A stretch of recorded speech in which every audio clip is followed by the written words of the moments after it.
అవకాశం ఇచ్చినందుకు దేవదేవునికి హృదయపూర్వకంగా చేస్తున్నాం. ప్రార్థన తలలో వచ్చినట్టయితే ప్రార్థన చేస్తున్నాం. పరిశుద్ధుడా, మహోన్నతుడానికి కొందరు స్తోత్రం చెల్లిస్తున్నాను. ఆయన మీరు సిలువలో పలికిన ఆయన మీరు చేసిన త్యాగాన్ని బట్టి ఈ 5వ మాటను మీరు సిలువలో పలికిన 5వ మాటని నాకు మీరు ఇచ్చినందుకు మీకు కృతజ్ఞతాస్తుతులు చెల్లిస్తున్నాయా. నేను ఆల్పడైన నన్ను, ఏ యోగ్యత లేని నన్ను ప్రభువా సిలువ చట్టం మధ్యపరుచుకొని మాకు కావలసిన దైవ వర్తమానాన్ని మాకు అందించమని మీకు నోటుకోలుగా మీరుండి కావాల్సిన దైవ వర్తమానాన్ని ముఖాముఖి మాతో మాట్లాడి బలపరచమని మా యొక్క ప్రార్థన సమస్తాన్ని మీ చేతులకు అప్పగిస్తుంది. కృతజ్ఞతాస్తుతులు చెల్లిస్తున్నాను.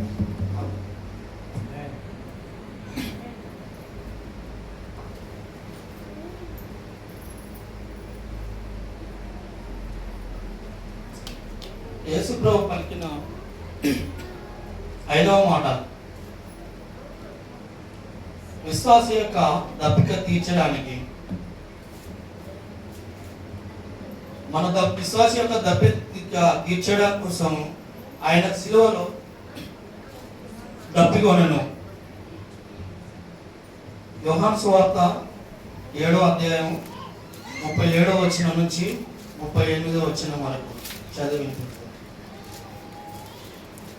తీసిన వారు త్వరగా చదవండి.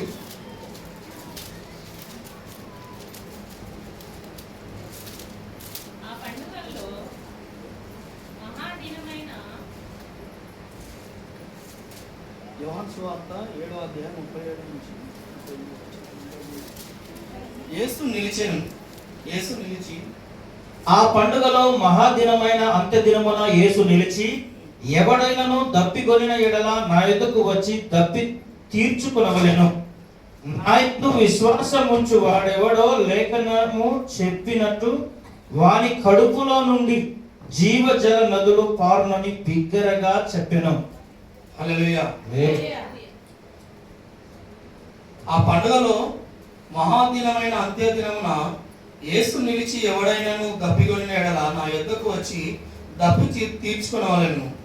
నా యందు విశ్వాసం ఉంచి వాడెవడో లేఖనం చెప్పినట్టు వాని కడుపులో నుండి జీవజలమును నదులు పారునని బిగ్గరగా చెప్పాను. దేవుడు మనం దప్పిక అనగానే ఒకటి పరిశుద్ధాత్మ సాదృశ్యం, ఒకటేమో మరి రెండవది ఏంటనగా మన ఆత్మీయ జీవితానికి సాదృశ్యం. ఎప్పుడైతే మనం దేవుని మీద విశ్వాసం ఉంచి ప్రార్థన చేస్తామో అప్పుడు ఆయన యొక్క అద్భుతమైన కార్యాలను చూస్తామని ఇక్కడ సెలవిస్తుంది. అంతేకాకుండా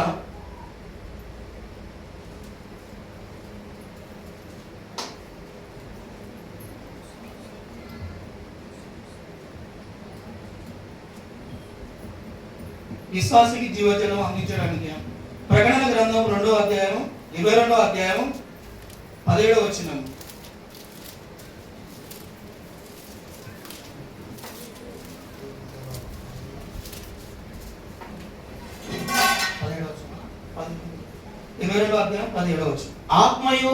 ఆత్మయు పెండ్లి కుమార్తెయు రమ్ము అని చెప్పుచున్నారు, వినువాడును రమ్ము అని చెప్పవలెను. దప్పికొనిన వానిని రానిమ్ము, ఇచ్చయించు వానిని జీవజలమును ఉచితముగా పుచ్చుకొననిమ్ము. హల్లెలూయా. పెళ్లి కుమారుని అంటే తప్పికొనిన వారిని అందరినీ అంటే జీవజలం అంటే పరిశుద్ధాత్మ యొక్క దేవుడు చెప్తున్నాడు, అంటే యేసుప్రభు చెప్తున్నది ఏంటంటే ఆయన దగ్గరికి మనం ఎప్పుడైతే శ్రమలో ఉండి కానీ శ్రమలు వచ్చినప్పుడు కానీ మనకి ఏదైనా బాధ ఇరుకు ఇబ్బంది వచ్చినప్పుడు ఆయన వైపు చూసి ఆయన దగ్గర మనం ఆయన సహాయం కోరినప్పుడు ఆయన మనకు అద్భుతాన్ని చూపిస్తాడని మన యొక్క ఈ లేఖనం ద్వారా సెలవిస్తుంది. అదేవిధంగా ప్రకటన గ్రంథం 7వ అధ్యాయం 17వ వచనం చదువు. ఏలయనగా ఏలైనగా సింహాసన మధ్య మందుండు సింహాసనం మధ్యమందుండు గొర్రె పిల్ల వారికి కాపరి అయి గొర్రె పిల్ల వారి కాపరి అయి జీవ జలముల బుగ్గల యొద్దకు జీవజలముల బుగ్గల యొద్దకు వారిని నడిపించును. దేవుడే వారి కన్నుల నుండి దేవుడే వారి కన్నుల నుండి ప్రతి బాష్ప బిందువును తుడిచివేయును. హల్లెలూయా. మనకు సమస్యలు వచ్చినప్పుడు దేవుడు గొర్రెలు అనగా విశ్వాసాలని కూడా పోల్చవచ్చు. అప్పుడు ఆయన ఎందుకు వచ్చినప్పుడు అంటే మనకు సమస్యలు ఏ విధంగా వస్తాయేమో వచ్చినప్పుడు ఆయన ఎందుకు విశ్వాసం ఉంచి ఆయన దగ్గరికి వచ్చినప్పుడు మన కన్నీటిలో నుంచి బాష్ప బిందువులు అంటే మన దుఃఖాన్ని సంతోషంగా కూడా మార్చవచ్చు అని ఆయన యొక్క ఈ వాక్యం ద్వారా సెలవిస్తుంది. రోమిలి రాసిన పత్రిక 5వ అధ్యాయం 9వ వచనం.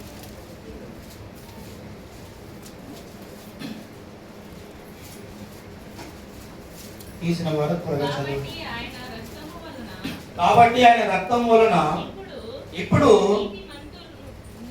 నీతిమంతులముగా తీర్చబడి మరింత నిశ్చయముగా ఆయన ద్వారా ఉగ్రత నుండి రక్షింపబడుదుము. ఏలయనగా శత్రువులమై ఉండగా ఆయన కుమారుని మరణము ద్వారా మనము దేవునితో సమాధానపరచబడిన ఎడల సమాధానపరచబడిన వారమై ఆయన జీవించుట చేత మరి నిశ్చయముగా రక్షింపబడదుము. అంతేకాదు మన ప్రభు అయిన యేసుక్రీస్తు ద్వారా మనము దేవుని యందు అతిశయపడుచున్నాము. ఆయన ద్వారానే మనము ఇప్పుడు సమాధాన స్థితి పొంది ఉన్నాము. హల్లెలూయా.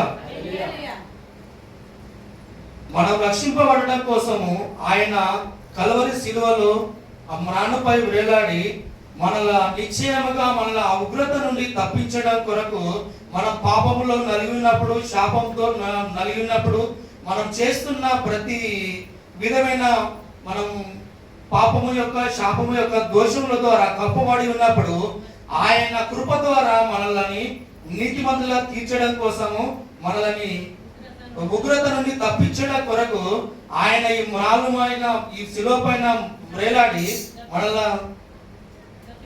దప్పికొనెను. రోమిలికి రాసిన పత్రిక మనల్ని నీతిమంతులుగా తీర్చడం కోసం రోమిలికి రాసిన పత్రిక 5వ అధ్యాయం 9వ వచనం. కాబట్టి ఆయన రక్తము వలన ఇప్పుడు నీతిమంతులముగా తీర్చబడి మరింత నిశ్చయముగా ఆయన ద్వారా ఉగ్రత నుండి రక్షింపబడుదుము. హల్లెలూయా.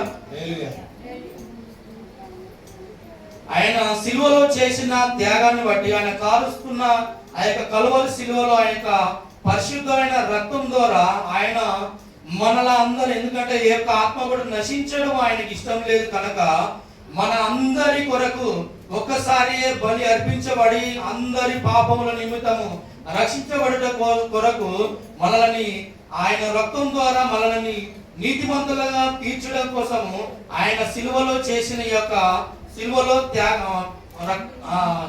కాచిన రక్తం ద్వారా దప్పికొనెను. మనల్ని నిత్య జీవంలోకి నడిపించడానికి రోమిల రాష్ట్ర పత్రిక 6వ అధ్యాయం 23వ వచనం. ఏలయనగా పాపము వలన వచ్చు జీతము మరణము. పాపము వలన వచ్చు జీతము మరణం. అయితే దేవుని కృపావరము మన ప్రభు అయిన క్రీస్తు యేసునందు నిత్య జీవము. మన ప్రభు అయిన యేసుక్రీస్తు ద్వారా నిత్య జీవము. హల్లెలూయా. ఎందుకంటే మనము పాపము ద్వారా శాపము ద్వారా నశించడం ఆయనకి ఇష్టం లేదు కనుక ఆయన మనకు ఉచితముగా ఆయన కృప ద్వారానే మనం ఇలా జీవిస్తున్నాం అంటే కేవలము ఆయన కృప ద్వారా మాత్రమే.